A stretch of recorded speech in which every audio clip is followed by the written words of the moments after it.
আসসালামু আলাইকুম প্রিয় শিক্ষার্থীরা, কি অবস্থা তোমাদের? আশা করি তোমরা সবাই ভালো আছো এবং সুস্থ আছো। সো তোমরা অনেকেই ন্যারেশন নিয়ে তোমরা চিন্তিত। সো আমি ন্যারেশনের উপর 4 থেকে 5টি ক্লাস নেব ইনশাআল্লাহ। সো আই হোপ তোমরা এই 4 থেকে 5টা ক্লাস যদি ঠিকমতো করো, ইনশাআল্লাহ ন্যারেশন নিয়ে আর কোনো সমস্যা থাকবে না, ঠিক আছে? সো কথা না বাড়িয়ে চলো শুরু করা যাক। লক্ষ্য করো, ন্যারেশন ন্যারেশন এর অর্থ হচ্ছে উক্তি। ন্যারেশন অর্থ হচ্ছে কি? উক্তি। এবার আসি ন্যারেশন কাকে বলে বা ন্যারেশনকে আমরা সংজ্ঞায়িত করি। বক্তার বক্তব্যকে ন্যারেশন বা উক্তি বলে। কি বললাম? বক্তার বক্তব্যকে ন্যারেশন বা উক্তি বলে। অর্থাৎ বক্তা যাহাই বলে, একজন বক্তা যাহা বলবো তাই কি উক্তি বা ন্যারেশন। ক্লিয়ার? তাহলে বলো, ন্যারেশন অর্থ হচ্ছে উক্তি, আর ন্যারেশন কাকে বলে? বক্তার বক্তব্যকে, অর্থাৎ বক্তা যাহা বলে তাই হচ্ছে কি উক্তি বা ন্যারেশন। দেখো এবার হচ্ছে ন্যারেশনের ক্লাসিফিকেশন। ন্যারেশন হচ্ছে তোমার দুই প্রকার। ন্যারেশন কত প্রকার? দুই প্রকার। একটা হচ্ছে ডিরেক্ট ন্যারেশন, আর একটা হচ্ছে কি ইনডিরেক্ট ন্যারেশন। ন্যারেশন কত প্রকার? দুই প্রকার। একটা হচ্ছে ডিরেক্ট ন্যারেশন, আর একটা হচ্ছে কি ইনডিরেক্ট ন্যারেশন। ডিরেক্ট ন্যারেশন মানে হচ্ছে কি প্রত্যক্ষ উক্তি, আর ইনডিরেক্ট ন্যারেশন মানে হচ্ছে পরোক্ষ উক্তি। এখন প্রত্যক্ষ উক্তি জিনিসটা কি বা ডিরেক্ট ন্যারেশনটা কি? ডিরেক্ট ন্যারেশন হচ্ছে কি বক্তার বক্তব্য কোন রকম পরিবর্তন না করে অবিকল বক্তার ভাষায় বর্ণনা করাকে কি বলে? ডিরেক্ট ন্যারেশন বলে। কি বলছি? এই যে বক্তার বক্তব্যটা, এটা কি হবে না, কোনো চেঞ্জ হবে না। অর্থাৎ বক্তা যেভাবে বলবে ওইভাবে বর্ণনা করাকে কি বলে? Direct narration. অর্থাৎ এটাকে তুমি মনে রাখতে পারো অবিকল। অবিকল মানে কি? হুবহু। হুবহু বক্তা যেভাবে বলবে অবিকল ওইভাবে বর্ণনা করাকে কি বলে? Direct narration. আর ইনডিরেক্ট ন্যারেশন মানে হচ্ছে তোমার, মনে রাখবা, নিজের ভাষায়। ইনডিরেক্ট ন্যারেশন মানে কি? নিজের ভাষায়। এই জিনিসটা জাস্ট মনে রাখবা। ইনডিরেক্ট ন্যারেশন মানে কি? নিজের ভাষায়। তাহলে এটা ইনডিরেক্ট ন্যারেশনের সংজ্ঞাটা কি হবে? বক্তার বক্তব্য নিজের ভাষায়, অর্থাৎ তোমার নিজের ভাষায় বর্ণনা করাকে বা নিজের ভাষায় প্রকাশ করাকে কি বলে? ইনডিরেক্ট ন্যারেশন বলে। দেখো ডিরেক্ট ন্যারেশন কি বলে? বক্তার বক্তব্য কোন রকম চেঞ্জ না করে অবিকল বক্তার ভাষায় বর্ণনা করাকে কি বলে? Direct narration. আর ইনডিরেক্ট ন্যারেশন কাকে বলে? বক্তার বক্তব্য নিজের ভাষায় নিজের কমফোর্ট জোন থেকে প্রকাশ করাকে কি বলে? ইনডিরেক্ট ন্যারেশন বলে। ক্লিয়ার? আচ্ছা, এখন তুমি দেখো দুটো এক্সাম্পল দিই, তুমি বিষয়টা আরো ক্লিয়ার হয়ে যাবে। যে তানজিম সেড টু মাজেদুল, তানজিম মাজেদুলকে বলেছিল, আই সো এ ফক্স, আমি একটা কি দেখেছিলাম? আমি একটা শিয়াল দেখেছিলাম। বলো তো এটা ডিরেক্ট না ইনডিরেক্ট?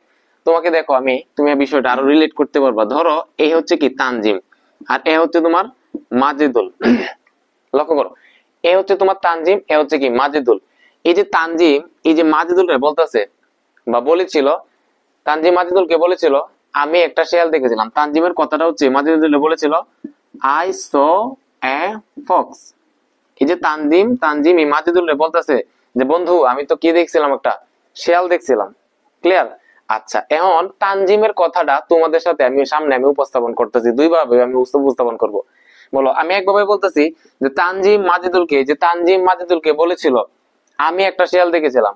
দেখো আমি যে তোমাদেরকে এই কথাটা বলতেছি, আসলে আই সো এ ফক্স এটা কার কথা? আমি একটা শিয়াল দেখেছিলাম, এটা কার কথা? এটা হচ্ছে তানজিমের কথা।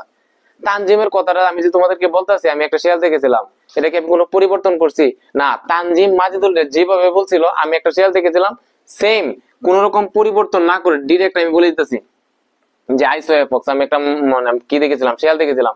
আসলে কি শিয়ালটা আমি দেখছিলাম? না, আমি শিয়ালটা দেখছিল কেটা? তানজিমের। তো তানজিমের কথাটা কোন রকম পরিবর্তন করছি না। কোন রকম পরিবর্তন না করে হুবহু তার ভাষায় আমি কি করতেছি? বর্ণনা করতেছি। দ্যাট মিনস এটা হচ্ছে কি ডিরেক্ট ন্যারেশন। এখন তানজিমের কথাটা আমি যদি আমার নিজের ভাষায় তোমাদেরকে প্রকাশ করি, কিভাবে বলবো? যে তানজিম মাজেদুলকে বলেছিল যে সে একটা কি দেখেছিল? শিয়াল দেখেছিল। দেখো এইভাবে তো আমি তোমাদের বলবো যে তানজিম মাজেদুলকে বলেছিল যে সে একটা কি দেখেছিল?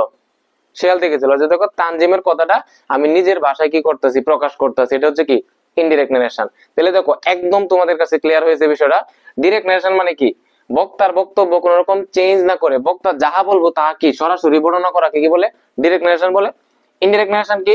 এই যে বক্তার বক্তব্য বক্তা যাহা বলবো তা হচ্ছে কি তোমার নিজের ভাষায় প্রকাশ করে, নিজের ভাষায় বর্ণনা করাকে সেটা কি বলে? ইনডিরেক্ট ন্যারেশন বলে। ক্লিয়ার বিষয়টা? আচ্ছা, এইবার আসলে তোমার দেখো ডিরেক্ট ন্যারেশন। এটা তো ডিরেক্ট ন্যারেশন। ডিরেক্ট ন্যারেশনের দুইটা অংশ থাকে, দুইটা পার্ট থাকে। একটাকে বলে রিপোর্টেড স্পিচ। একটা কি বলে? Reported speech, SPEECH। হ্যাঁ, একটা হচ্ছে রিপোর্টেড স্পিচ, আর আরেকটা নাম হচ্ছে রিপোর্টিং ভার্ব। Reporting verb. কি বললাম?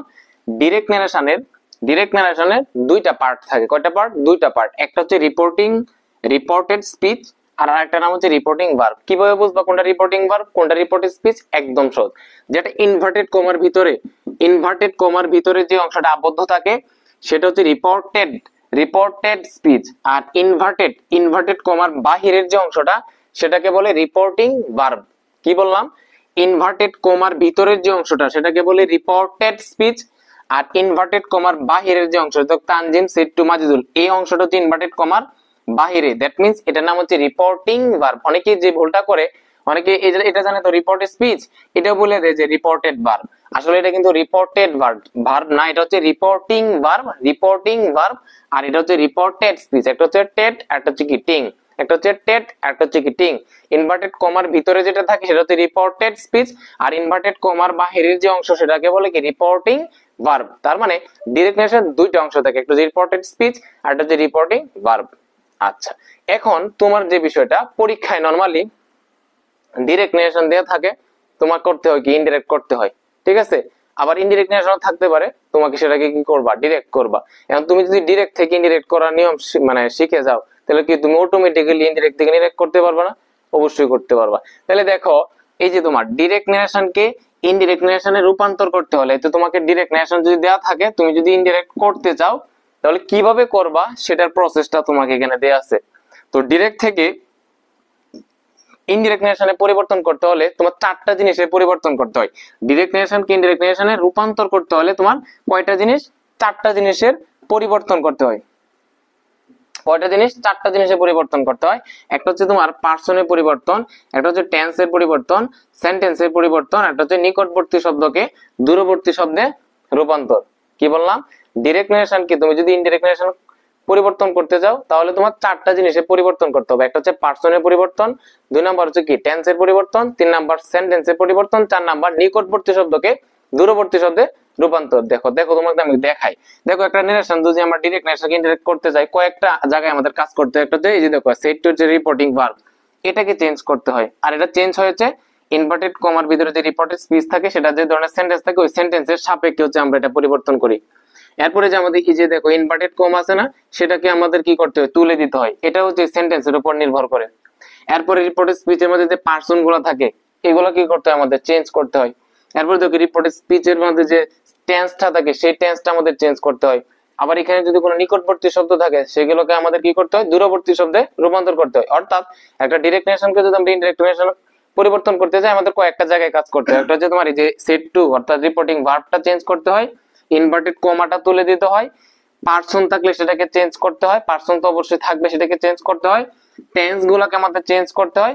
এরপরে এখানে যদি কোনো নিকটবর্তী শব্দ থাকে সেগুলো আমার কি করতে হয়? দূরবর্তী শব্দে রূপান্তর করতে হয়।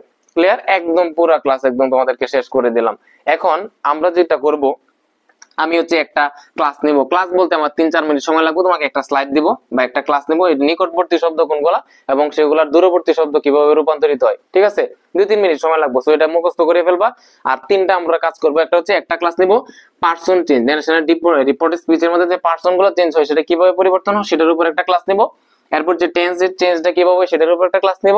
এরপর একটা ক্লাস নিব সেন্টেন্সের পরিবর্তন কিভাবে, অর্থাৎ সেন্টেন্স পরিবর্তনের সাথে সাথে সেটাকে আমাদের কি রিপোর্টিং বা ভার্বটা কিভাবে চেঞ্জ হয়, আবার ইনভার্টেড কমা উঠে আমাদের কি বসাতে হয়। ক্লিয়ার?